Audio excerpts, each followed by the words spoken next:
come into the Vineyard, I mean, it felt like I was coming home. And shortly after I came to church, I remember going up for prayer, and Debbie actually came and prayed for me, and I kind of told her my situation, and she just looked at me and she said, God brought you here to rest.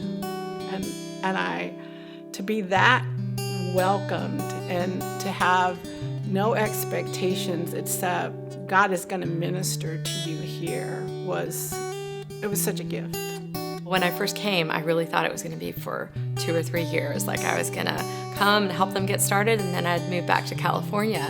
And I just always, as that 2 and 3 years passed, and 4 years and 5 years, I kept feeling like, well, we've just gotten started, and I want to see what happens next. And I came to the church the first time that I went. I was going through a difficult time in my life, and I literally snuck out of my apartment so my roommates wouldn't know that I was going to church on Sunday.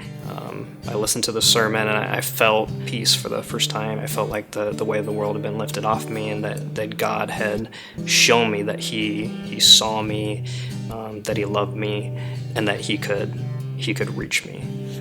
It's kind of exciting to have a message that, by the way, while you're on this earth, there's always going to be more. He's going to show you He loves you deeper than you realize now. He's going to show you that He has more that He can transform in you, no matter how old you are, how long you've been in this thing.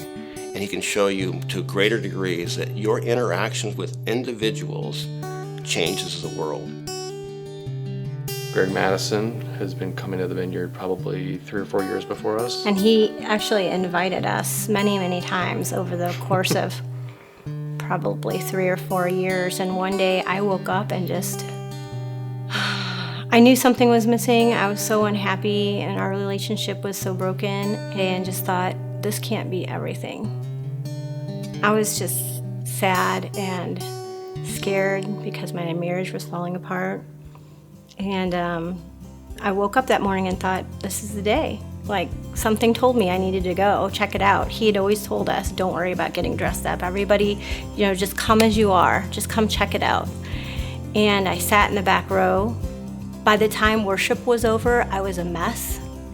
But I felt totally loved, and I felt just overwhelmed. And I'm like, that's what's been missing. Like, this is it. And then a couple weeks later, I decided to be the good husband and accompany my wife to church.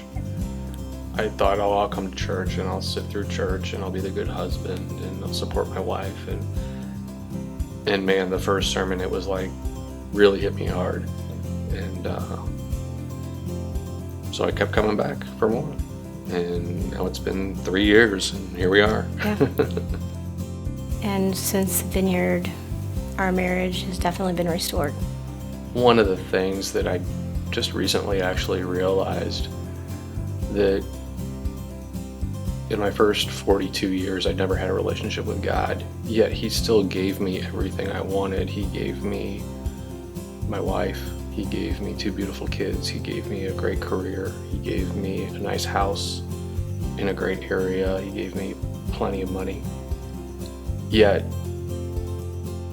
I kind of knew I was missing something, but I didn't know I was missing the only thing that really mattered, And I think that without Him giving me those other things and filling those gaps in my life with what I thought I wanted, I would have just kept seeking other things.